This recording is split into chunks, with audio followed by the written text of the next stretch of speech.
नमस्ते। आज के इस एक्सप्लेनर में हम दुनिया के एनर्जी सेक्टर में आए एक बहुत बड़े भूचाल पर बात करने वाले हैं।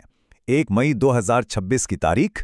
इसी दिन यूएई यानी संयुक्त अरब अमीरात ने ओपेक और ओपेक प्लस से बाहर निकलने का एक ऐसा ऐतिहासिक फैसला लिया जिसने दशकों पुराने इंटरनेशनल गठबंधनों की नींव को पूरी तरह हिला के रख दिया है। एक एनर्जी एक्सपर्ट के नजरिए से देखें तो ये सच में एक जियोपॉलिटिकल भूकंप जैसा है।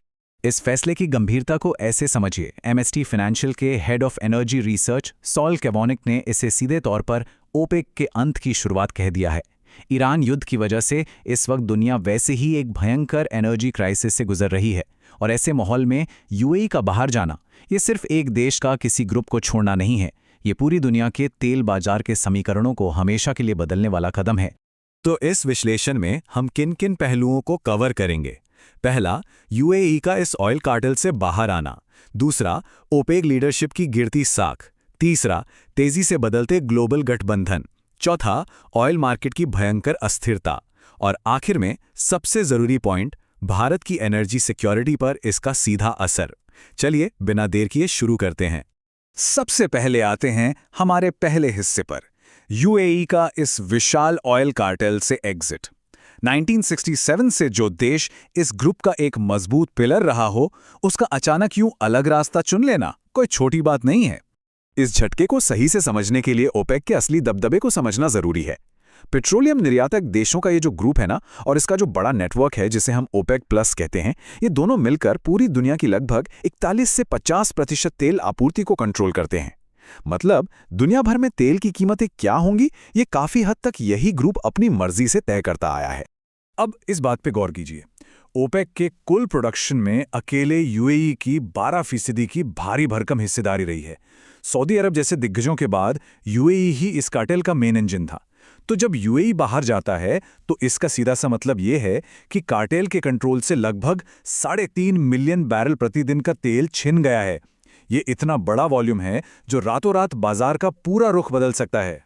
और इस पूरे विवाद की असली जड़ भी यही प्रोडक्शन कैपेसिटी ही है। यूएई की जो सरकारी तेल कंपनी है एडनॉक, उसने अरबों डॉलर का इंफ्रास्ट्रक्चर बनाकर 5 मिलियन बैरल प्रतिदिन प्रोडक्शन का शानदार टारगेट सेट किया था। लेकिन दिक्कत क्या थी? ओपेक के बहुत ही सख्त कोटे। इन नियमों की वजह से यूएई को सिर्फ 3.5 मिलियन बैरल पर ही रुकना पड़ रहा था। जाहिर सी बात है, अपनी आर्थिक ग्रोथ के लिए यूएई इन बेड़ियों में और नहीं बनना चाहता था। और अब यही फ्री कैपेसिटी ओपेक के मार्केट शेयर के लिए सबसे बड़ा खतरा बन गई है। आइए अब दूसरे पहलू की तरफ बढ़ते हैं, ओपेक लीडरशिप की साख और सऊदी अरब के सामने खड़ी हुई बड़ी चुनौती। सवाल ये है कि यूएई का ये फैसला पूरे कार्टेल के वजूद के लिए इतना खतरनाक क्यों है? अगर हम हाल के सालों पर नजर डालें तो एक बड़ा ही दिलचस्प या कह लीजिए चौंकाने वाला ट्रेंड दिखता है। ये कार्टेल अब धीरे धीरे बिखर रहा है। 2018 में कतर ने इसे छोड़ा, 2023 में अंगोला बाहर हुआ, और अब मई 2026 में यूएई ने भी किनारा कर लिया। इससे एक बात तो साफ है, छोटे और मंझोले देशों को अब यह महसूस होने लगा है कि सऊदी अरब के मनमाने और सख्त प्रोडक्शन कोटा के चलते उनके अपने राष्ट्रीय हितों का गला घोटा जा रहा है। 1.5 मिलियन बैरल प्रतिदिन, ये नंबर बहुत अहम है। ये यूएई की स्पेयर प्रोडक्शन कैपेसिटी है। आसान भाषा में कहें तो ये वो एक्स्ट्रा क्षमता है जिसे जरूरत पड़ने पर तुरंत इस्तेमाल किया जा सकता है। ये दुनिया के सबसे बड़े बफर्स में से एक है। और सोचिए, अब ये ओपेक के कंट्रोल से पूरी तरह बाहर है। मतलब यूएई जब चाहे जितनी मर्जी इस तेल को बाजार में उतारने के लिए एकदम आजाद है।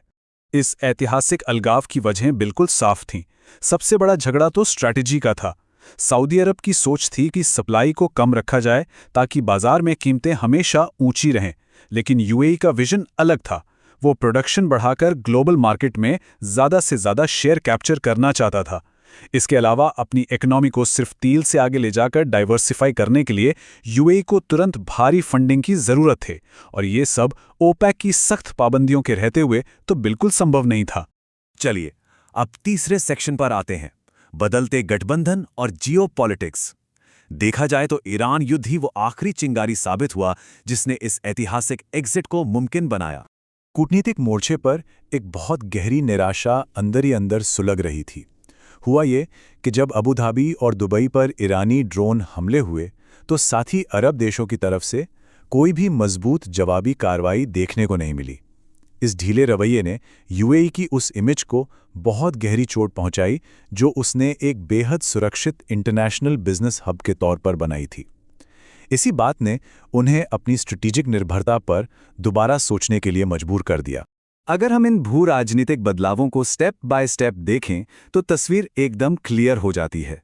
सबसे पहले ईरान युद्ध की वजह से हॉर्मुज़ जलडमरू मध्य यानी स्ट्रेट ऑफ हॉर्मुज़ में भारी रुकावट आई।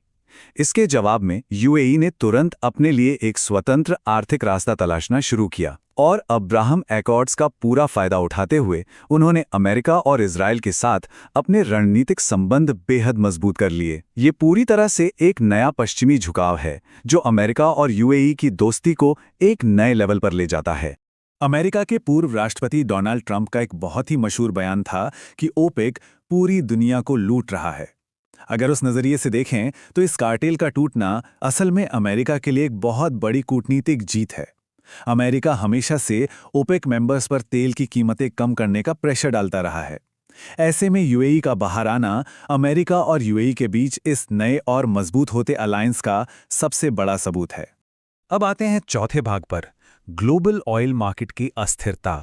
क्योंकि जैसे जैसे ओपेक का वो सेंट्रल कंट्रोल कमज़ोर पड़ रहा है, ग्लोबल क्रूड मार्केट के लॉन्ग टर्म आर्थिक परिणाम बहुत ही गंभीर होने वाले हैं। $111 प्रति बैरल। युद्ध से पैदा हुए सप्लाई शॉक्स और स्ट्रेट ऑफ हॉर्मुज़ के बंद होने की वजह से तेल की कीमतें उछलकर इस डराने वाले लेवल तक पहुंच गईं। ये पैनिक हमें साफ साफ दिखाता है कि जब सप्लाई चेन्स टूटती हैं और मार्केट को संभालने वाली कोई एक सेंट्रल अथॉरिटी नहीं होती तो कीमतों में किस हद तक आग लग सकती है। अब ओल्ड नॉर्मल और न्यू नॉर्मल का फर्क बिल्कुल साफ हो चुका है। पहले क्या होता था? ओपेक सारे देशों के साथ मिलकर प्रोडक्शन घटाता या बढ़ाता था और मार्केट को स्थिर रखता था। लेकिन नया नॉर्मल पूरी तरह से मार्केट बेस्ड प्राइसिंग और भयंकर कंपटीशन का है। हाँ, ये सच है कि यूएई के प्रोडक्शन बढ़ाने से आगे चलकर ग्लोबल कीमतें नीचे आ सकती हैं, लेकिन ओपेक के उस पुराने डिसिप्लिन के बिना आने वाले दशकों में कीमतों में अचानक और बेतहाशा उतार चढ़ाव का रिस्क बहुत ज्यादा बढ़ गया है। ये ग्लोबल ऑयल सप्लाई की लॉन्ग टर्म स्टेबिलिटी के लिए एक बड़ा खतरा है। और अब हमारा पांचवा और शायद सबसे अहम हिस्सा, भारत की ऊर्जा सुरक्षा पर इसका असर। भारत जैसे विशाल देश के लिए जो अपनी ज़रूरत का लगभग 85% तेल इंपोर्ट करता है, इन सारे ग्लोबल बदलावों के क्या मायने हैं? इस पूरे घटनाक्रम ने भारत के लिए एक बहुत बड़ी स्ट्रेटेजिक खिड़की खोल दी है। स्ट्रेट ऑफ हॉर्मुज़ के ब्लॉक होने का जो रिस्क था, उसे बाईपास करते हुए भारत अब ओमान के रास्ते यूएई से सीधा कच्चा तेल इंपोर्ट कर सकता है। यूएई की इस नई आज़ादी का सीधा सा मतलब ये है कि भारत अब ओपेक के उन पुराने और सख्त कोर्टों को दरकिनार करके यूएई के साथ डायरेक्ट बायलैटरल डील्स कर सकता है और अपनी सप्लाई लाइंस को पूरी तरह से सुरक्षित कर सकता है। देखा जाए तो भारत की इकोनॉमी पर इसके दोहरे असर होंगे। एक तरफ एक इंडिपेंडेंट सप्लायर मिलने से भारत की बार्गेनिंग यानी मोल भाव करने की ताकत काफ़ी बढ़ गई है। इसका सबसे बड़ा फायदा ये है कि भारतीय उपभोक्ताओं के लिए रोज़मर्रा के पेट्रोल और डीजल की कीमतों को स्थिर रखने में बहुत मदद मिल सकती है। लेकिन दूसरी तरफ एक रिस्क भी है।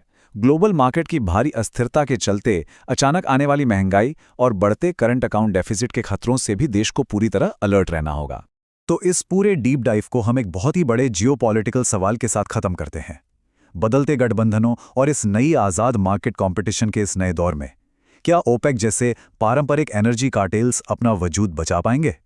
ये सवाल ही अपने आप में इस बात का सबूत है कि हम ऊर्जा के क्षेत्र में एक कितनी बड़ी ऐतिहासिक क्रांति के गवाह बन रहे हैं। आज के इस एक्सप्लेनर में बस इतना ही। आगे भी ऐसे ही अहम विश्लेषणों के लिए जुड़े रहिए।